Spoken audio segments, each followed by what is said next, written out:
What's going on, y'all? It's Gum Gum TCG, and I'm feeling like I got the wings of the captain at my back. That's right. I'm so excited for this new set to come out in a little over a month now. So we've got a little bit of time left, but I just wanted to take a little bit of time to talk about some cards I personally think that you should be watching out for in this new meta.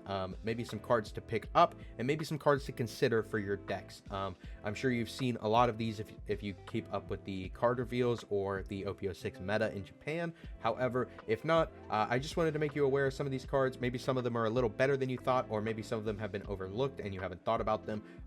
And I just kind of wanted to share with you some of the cards that I think are the most powerful to come out of this next set and what we need to really be keeping an eye out for and what has some potential.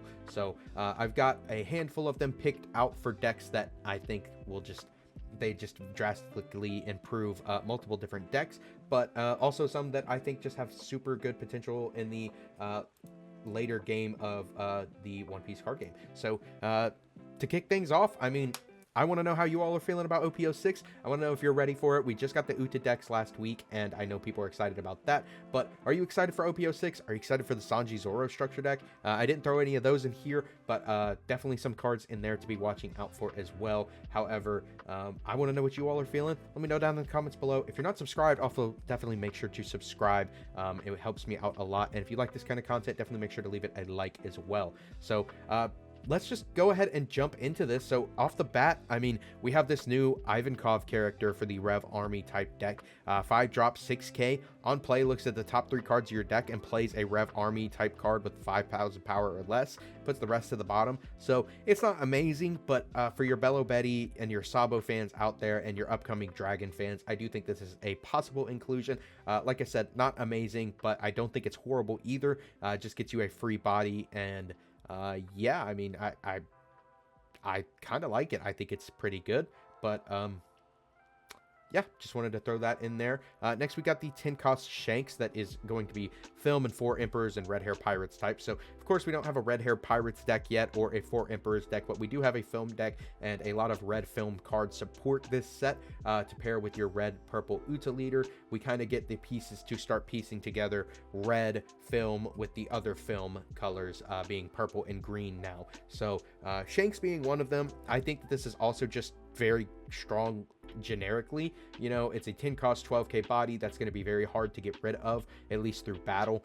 Some decks might be able to red rock it or get away with popping it like Sakazuki. However, on play, KOing a 10k or less character, like, that's really strong. That's most cards in the game. There's only a few cards that have stat lines over that, and especially if you're playing the Uta leader, this can pop virtually anything in the game. So being able to do that, I think, is very strong. I think this is a card that you need to pick up just for potential down the line. You know, we never know if we're going to get a red-haired Pirates deck. If we do, I could definitely see this being a powerhouse in there, right along with the OP01 Shanks. So just thought I'd mention that. Another one that I think is very powerful and just something to consider is this Shuraya. I guess that's how you say it. Shuraya. 3 drop 4k blocker, 1000 counter. When attacking or when blocking once per turn, this character's base power becomes the same as the power of your opponent's leader until the start of your next turn. So not awful, not horrible, but not amazing either. I think that it's pretty good, though, just being able to buff up. I want to say that's the wrong text. I thought this becomes the same power as a character, but maybe I'm wrong. However, I do think that this is a good card. I think many decks have application for this card, one of being Red Purple Law. I know a lot of people are experimenting with a film build for that, and of course also the new Red Purple Uta leader, but I thought it was just a good, interesting blocker that needs to be have some light shed on it. Another interesting one is this Monkey D. Luffy Searcher. Like I said, this is just kind of that bridging the gap for the red and other colors to become a more coherent film strategy. You know, maybe you want to play your red-green Luffy leader and play a bunch of film cards in it or something like that. Or maybe your red-purple leaders play some film cards. I don't know. Just thought it was interesting. Something to note, another film searcher there. Then we have Raise Max. This is just Gordon with another name and a Chad face. So if that's what you're into, I guess you can finally get your Gordons without paying $15 a copy for them. I know Law players are ecstatic about this because Red Purple Law loves to play 4 Gordon, and now we can play more Gordon. So definitely something to watch out for there. And like I said, if you don't have your Gordons, pick up a playset of this. This does you just fine as well. Next we have Kami. So I know people probably see this card and they're thinking Hody Jones, but it works for Fishman and Merfolk type other than Kami. So you could theoretically also play this in Arlong or any other future Fishman decks. You know, we never know. We could get a Jinbei deck one day or another Arlong deck. You really never know what to expect with this game, and just a generic searcher that searches for a specific archetype is always good to have a playset of, in my opinion. So I'd say grab yourself a playset of Kami. You never know what could come out of it. Another funny one I like to mention is Vanderdecken. This card's just absolutely hilarious in every single way possible. Being able to trash a Fishman card or a Noah's Ark from your hand and KO any rested character is absolutely hilarious, especially when you do it on like a 10 cost body. So just something funny to watch out for. I'm not saying play Vanderdecken, but I'm also saying not play Vanderdecken. I think this card's hilarious. I've been toying around with Hody Jones, and I absolutely love resolving this card. Speaking of Hody Jones, we have the super rare Hody Jones 7-drop 8K Rusher. First green rush card. If you haven't picked up on it already, just pick up a playset of this. Like, for green to get a rush card, I think it's just kind of groundbreaking. Well, I guess not groundbreaking. Maybe not the right word, but really good. I mean, green hasn't had a rush card. You know, green revolves on resting characters. And what else does this do? On play, rest 2 characters and then adds your top life card. So there is a cost to it, but if you're playing Hody Jones, you don't have to take that life card. However, most decks are not Hody Jones and are playing this. So you're resting any 2 characters and taking a life. You're getting basically a free draw. This card's phenomenal.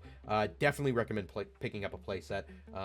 Like I mentioned in my Market Watch videos, this is not financial advice. I'm not a financial advisor, and don't spend your money on cards if you don't have it. However, if you have it, pick up your playset of Hody Jones. This card's incredible. Another really good one to watch out for is Ryuma. I think this card's just really, really strong for green decks, being a 4-drop 6K that on play and on KO KOs a rested 4 cost. That's just really strong. You know, it's better X Drake. And yeah, I mean, there's no reason not to pick up a playset of this if you're a green fan. Speaking of green, definitely be on the lookout for this Zoro card. I feel that on the surface level and right now, this card is a little underwhelming.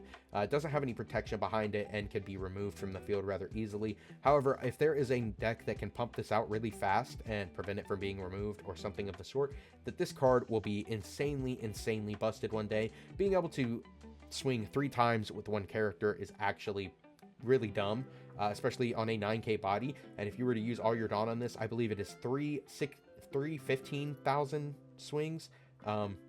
It's absolutely busted.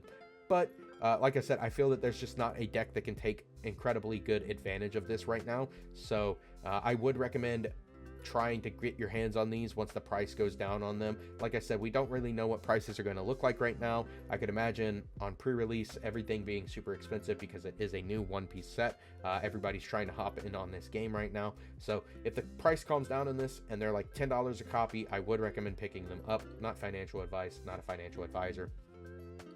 Another one that is one of my personal favorites is Aramaki. I love this card for Queen. I think that it's a fantastic card and a great addition to the blue library of cards. 8-drop 8K blocker that can bottom deck a 2 or less and gain 3K. Broken. Absolutely busted. It's also Navy typing, so if we get another blue Navy leader, like, it's searchable. It's just absolutely busted. I love this card. I think it's phenomenal, and yeah, that's just a personal opinion, though. You know, I do know some people that are not a fan of this card, but as a Queen player, I gotta love it. Next, Charlotte Pudding. I think this is also just one of those generic blue cards that everybody should pick up just because it's a, I mean, it's one of those balancing cards. You know, it's kind of like evenly matched in Yu-Gi-Oh! If you've ever heard of that card. Being able to make your opponent basically just reset their hand, especially in a matchup where they generate a lot of advantage. Like if you're playing against specifically Green Uta is one that comes to mind. Them just being able to capitalize on their searchers and get so much advantage so quickly. Being able to reset them back to the beginning of the game state basically it's just so powerful. And I think this has multiple applications in multiple decks moving forward. You really never know what we're going to see in this card game, and we could see another deck that likes to draw a lot of cards, and this just be the perfect counter to that. So I think this is definitely a card to watch out for. Another one that I think is interesting, but I haven't seen decks playing it, is this Zeph. Being a 3-drop 3K with 1,000 counter, East Blue typing. During your turn, when your opponent activates blocker or event, if your leader has East Blue, you get to trash 4. So if you put this on the field, like say in Nami, and they block an attack or activate an event, you just get to mill 4. I think it's interesting. I don't think it's incredibly broken, but I just kind of wanted to toss it out here because it was, I think, my first time reading it, going through this while picking out these cards, and that sounds really good, but it might just be win more. I don't know. Let me know your opinions down in the comments below if I'm just delusional on this, but that seems pretty good. I know Nami's not swinging a lot most of the time and typically would rather play more draw cards, but it could definitely be funny. I think that this is also just something to watch out for. You never know if we get another mill out leader. Speaking of really strong blue cards, if Sakazuki wasn't strong enough, here's another searcher for them. And it looks through the top 5. So there you go. Yeah, I don't really need to say much more about this. This card's really strong for Sakazuki. It really boosts them up to another level and more consistent than ever moving forward. So yeah, if you're a Saka player, you're going to be picking this up. But if you're not, I'd still recommend picking it up. Another Navy card, another 2K, is this Suru card. I don't think it's amazing, but it is another searchable 2K, and it does have a form of removal, so I guess you could use it on play, trash 2 cards from your hand, and your opponent bounces a character to their hand. So I guess if you got them down to a board state where they only have one massive body on field, and you can bounce it and kind of put them on this clock and this delayed turn gameplay, that could be good, but I don't know. Seems kind of bad, but being a searchable Navy 2K seems pretty good to me. Next, I think this is a really broken card and is going to be the secret rare chase out of this set. I know everybody's going to be chasing Zoro because we do have more Zoro fans than Sanji fans out there. At least that's what I like to think. I think people just gravitate towards Zoro for being a swordsman and kind of mysterious. But in terms of playability, I do think that Sanji is a little bit more playable than Zoro is currently, at least at the moment. So I think this will have a higher price point. However, this card's phenomenal. If you like playing blue, pick yourself a playset up like immediately. I wouldn't hesitate, because the second that this is in a topping list, it's going to go to the moon. And we've seen it with other secret rares like Katakuri before, being an $80 secret rare. So I know I'll be picking up a playset of this as quick as possible. But yeah, also don't ever overpay for your cards. Make sure you're getting your fair market value, and not financial advice, not a financial advisor. I do want to stop here for a second and say, though, if you haven't heard of Dueling Guard, definitely make sure to go check them out. They are the best TCG accessory company on the market, and they make the highest quality TCG accessories such as deck boxes, binders, and playmats out there. If you're looking for something to spice up your gaming accessories, look no further. Go check out the link in my description below and use code GumGumTCG for a discount at checkout. They have a beautiful new collection called the 3 Captains up on their website right now that features Kid, Luffy, and Law, and it will fit your One Piece card game decks very nicely. So make sure to go check that out and use my code GumGumTCG for a discount at checkout. What? You haven't heard of Dueling Guard? Dueling Guard is the best TCG accessory company on the market. They have high-quality deck boxes, binders, and playmats made for people who enjoy playing and collecting trading card games in style. They have tons of designs based off of fan-favorite animes such as One Piece, Bleach, Full Metal Alchemist, and many more. They hit the ground running earlier this year, making high-quality TCG accessories with beautiful designs that have sold out many times. So if you haven't picked up any of their products, make sure to do so before they sell out again. I have a few deck boxes and playmats from them already and can attest to how they don't cut any corners when it comes to quality, performance, and design. I highly recommend their products and use them every time I play cards. Be sure to check the description below for a link to their site and use code GumGumTCG for a discount at checkout. All right, moving forward, another one that I think is just generically broken is Vinsmoke Reiju, 4-drop 5K 1000 counter on play. If you have equal or less Dawn on your field than your opponent and you have 5 or less cards in your hand, you draw 2. This is just busted. It's just a draw 2 for purple decks. Like, purple decks that like to go minus on Dawn, which is most of them, getting to draw 2 cards, that's just crazy. Like, Red Purple Law plays this card and just eats the advantage up. And it's absolutely stupid. If you notice, I don't have the rest of the Germa cards in here. I didn't want to put all of them in here to talk about them. I will scroll down to them because I do think they're worth mentioning. However, they're all just very leader locked. So I didn't really want to talk about them. I kind of wanted to talk more specific generic cards than leader lock cards. I hate when they do this and make an archetype that's very leader locked. Like they did it with 2 different decks in this set. They did it with the Hody Jones deck as well as the Germa cards, and the Germa cards are insanely powerful, but respectively only go into the Reiju leader, so it kind of just restricts you there. But Reiju herself being pretty generic, I do like. I definitely think this is a must-have if you're a purple player. So definitely be on the lookout for that. Another one that I think you should look out for is Shiki. Being a 2-drop 1k blocker with 1,000 counter. On play, if your board has 8 or more Dawn, you draw a card and trash a card. Mini Queen. Busted, man. Like, if you've been looking for Queen, here's your Queen, man. Like, calm down about the Queen prices. Just get your Shikis. Another one that I think is interesting is going to be Zephyr. This is like our first form of negation that we've gotten in this game, really. On play, Dawn -1, nullify all abilities from up to one of your opponent's characters this turn. Then, if that character has 5,000 power or less, KO it. So, being able to play this and, like, negate a Borsalino and pop it is kind of crazy to think about. But, I just don't know how much other application this has. Its stats and being 7 cost is kind of, I think, what hinders this from being very playable. But it is searchable, it's film, and it's also searchable in the fact that it's navy. So I do think that this is interesting and could definitely see some sort of play down the line.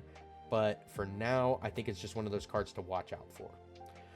Another one that I think is actually really good is going to be Hitokiri Kamizo, for just a good generic purple card, 4-drop 5k, 2k counter.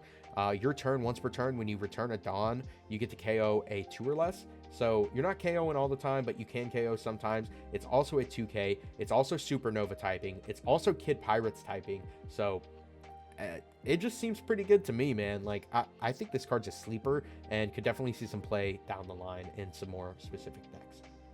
And then what I'm going to say is the big bad chase of this set in terms of super rares is going to be Gecko Moria. This card's just absolutely busted, and it makes 3 decks extremely playable right off the bat. One of them being the Gecko Moria leader deck, one of them being the Perona leader deck, and then, of course, adding this into Sakazuki just bolsters it to a new height. And even down the line, like the Black-Yellow Luffy deck that we get from the Three Brothers Ultimate deck is...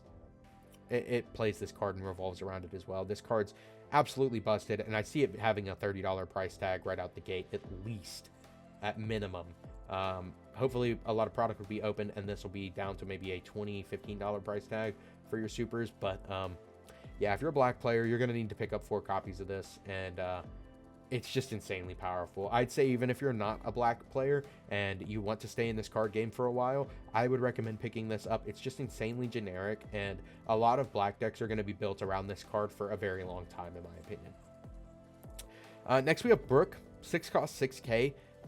No counter, but I think this card's just interesting how it works. So on play, you get to choose one of the following effects. You get to put up to one of your opponent's characters with a cost of 4 or less in their trash. So it sends, rather than KOs or bottom decks, it puts one into their trash, or your opponent puts 3 cards from their trash to the bottom of their deck. So this being able to get rid of cards that cannot be KO'd, such as Borsalino, it seems pretty good. You know, I think this has more application maybe in the future, but I also love the artwork. I just wanted to throw it in here. I think it's something to think about. Another super rare chase card that I think people are going to be hunting after is going to be Perona. I think that this card is just very strong, specifically in the Gecko Moria deck and possibly in Perona, but being a searchable 2k counter, 4-drop 5k, just a good stat line. On play, if your opponent has 5 or more cards in their hand, you get to either make them trash a card or give an opponent's character -3 cost for the turn. So being able to control their hand or start to control their board is really, really strong on a 2K body that's also revivable off of Gecko Moria or Gecko Moria Leader. Like, I think this card's just phenomenal. Another phenomenal card we have here is Onami. 2 cost 3K body, 1000 counter. On play, gives a leader or character banish for this turn. Seems pretty good, but if you pair this with the Yamato leader, it is a lot better than you think. It makes your leader double attack with banish for 2 Dawn. That's very, very scary. I think the other scary part is that it has a trigger that KOs a 5 or less. That's insanely strong. I don't know why they made this card so powerful, but they did. And it's also yellow Straw Hat Crew searchable. So if we get a yellow Straw Hat Crew deck, I think this could be very scary down the line, if not already. Next we got Kikunojo. So 4-drop 6K on KO. If your opponent's life is 3 or less, place the top card of your deck onto the top of your life. So it also has a trigger that says if your opponent's life is 3 or less, play this card. I mean, I feel like I believe that most of the Wano cards have that. If your opponent's life is 3 or less, play this card. This card's so strong. 4-drop 6K, it has a good stat. On KO, if they have 3 or less life, which they will if you hit this out of trigger, and they will if you hit them with your leader, you get to stack a life. Like, that makes this card like almost non-removable. You cannot beat this card over in battle. You cannot pop it with an effect. You have to bottom deck this card, or I guess send it with Brook. Yeah, this card's insanely powerful, and a lot of decks don't have a way to remove this from the field, so it's one of those cards that are just going to stick around for like the entire game and just get those constant beats in. Also, being able to trigger it out of life is just crazy powerful. Next, we got Kazuki Hiyori. I think this is just another really strong 2K. 2 cost, 0 power.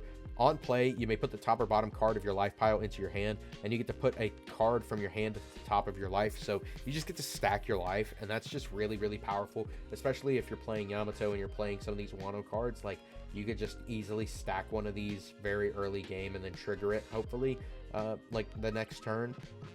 Really, really powerful. And then to pair with it, we have, of course, Momonosuke. 5-drop 6K blocker. On play, place up to one of your Wano type characters other than Momonosuke on the top or bottom of its owner's life pile face up. So ideally you go Hiyori, take your top life or your bottom life, stack a new one to the top, and then you go Momo, stack your Hiyori to the top, so you're drawing that 2K and then that other trigger that you stacked. It's just really powerful and is a really solid combo. You could also always do this with one of your other guys, maybe after you swing with them, so you can just trigger them again. I do like plays like that. Very, very powerful. Very good blocker. Definitely one to watch out for. Next, we got the 4-drop 5K Nekomamushi, and out of all of the cards, all of the yellow Wano cards, I felt that this and the Kikunojo, as well as these 2 super rares, were all the ones to talk about. I guess Onami counts too, but this one specifically because it's got good stats. 4-drop 5K, it's 1000 counter. He says meow meow. I mean, how could you not like this guy? And Dawn times 2, this character can also attack your opponent's active characters. Now, we've seen that text on a lot of cards in the past. However, I believe this is the first one we're seeing it on a trigger character.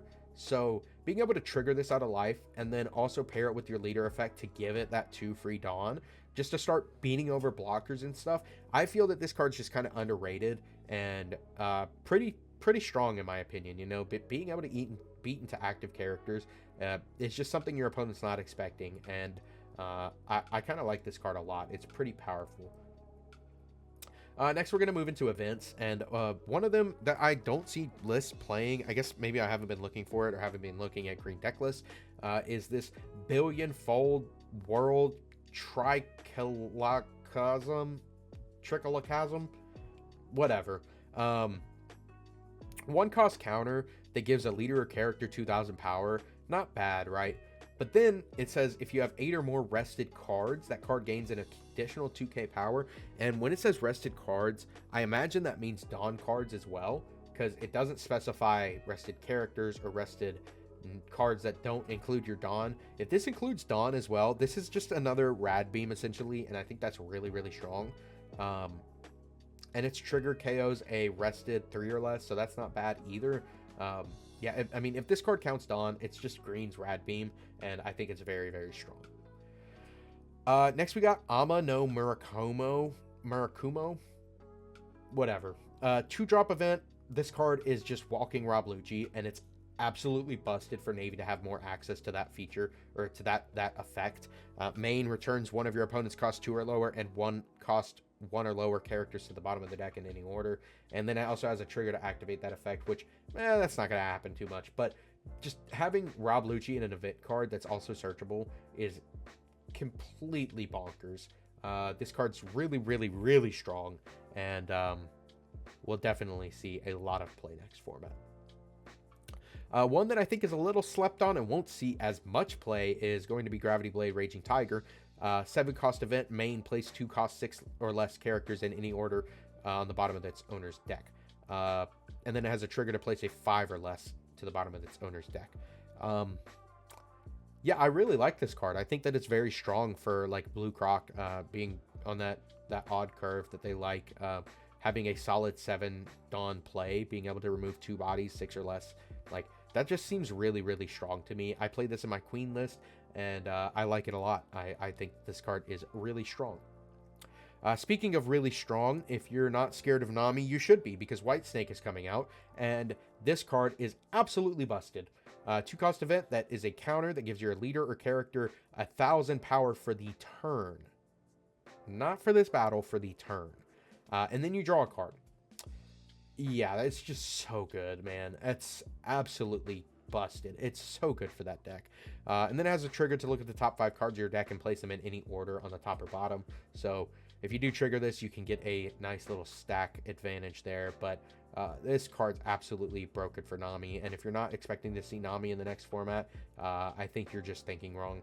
And you should be prepared for Nami, because it's a real thing and people will definitely be playing it. Another card I wanted to mention is Negative Hollow. Now, I've seen this in some Moria and some Perona lists, and it's a 2-cost event that makes your opponent trash a card from their hand. And its trigger does the same thing. Hand control Moria and Perona is a real thing, and it's very scary, and it's coming for you, and you will have to watch out for it. Definitely be prepared for it. I know some people are also thinking about brewing up like a weird Z list that plays all the hand rip cards like Jack and X-Drake, Perona, Negative Hollow, and just kind of trying to control your opponent's hand. I've heard a couple friends talking about that, which sounds pretty interesting, but definitely watch out for this card. I think that it's kind of scary. This one's really, really scary for Enel. I think Enel is just getting crazy support every single set. Like, we've gotten Enel support announced for like the next 3 sets. And I think this one is one of the more scary cards, because it's a 0-cost event that gives 3k to your leader by trashing a card from your hand, just like all other 0-cost events. So now Yellow has access to this, but Yellow doesn't only have access to this 0-cost event mechanic, but now they also have access to a trigger card that says if you have 0 life cards, you get to stack the top card of your deck to your life and then trash a card from your hand. So it's just a Nell leader effect in a trigger. It's broken. It's really, really strong. It does have to be your last life card, but who cares, man? Like, if you hit this, it's crazy. Being able to stack this in Queen and get it to be your last life card is insanely funny, but other yellow decks will just have to get it out of luck, and I think that's fine. I don't think they really care, because they'll get it they'll get it. I mean, they'll get it 1 or 2 times, you know. You could even play that Rush Katakuri card and move it if you need to. So yeah, there's that. Another one that I think is interesting is Reject. I think it's called Impact when we get it, the name change. But either way, it's a 4-cost event that has the main. Choose one of the following: KO opponent's 5-cost or lower characters, or if your opponent has 1 life, deal 1 damage to them, then add the top card of your life to your hand. So this card's just really, really strong in my opinion. Being able to be either Thunderbolt without trashing a life, or a free hit on your opponent while also taking 1 of your own, is just incredibly strong. The trigger is just okay. The trigger is to draw a card, but I mean, that's just really, really strong. Being able to just make them take that last life card just seems really strong to me. And then finally, for the memes, we have the new event card, or the new stage card, Noah's Ark. 6 cost green stage that on play rests all of your opponent's characters. This card's so funny, in my opinion, and I really hope that there's a deck that can take better advantage of it in the future. But I think it's hilarious. I've been trying to brew up Hody Jones. I'll be posting a video on that probably next week. But yeah, this card's just absolutely hilarious, and I want you to be prepared and watch out for this, because when someone triggers this on you at locals and you're not ready for it, you're going to lose the game, and it's going to be funny. But that's about all I have for today's video, y'all. Like I said, I just wanted to mention a bunch of these cards that I think are cards to watch out for. If I missed any, definitely let me know down in the comments below. If you like this kind of content, make sure to subscribe, like the video, and if you want to talk more about this stuff, or show off some deck lists, talk more about cards for upcoming sets, make sure to hop into my Discord. I'd love to have you there, and I know the rest of the gang would too. So I hope you all have a wonderful rest of your week and you enjoyed this video, and I will see you all on the next one. Peace.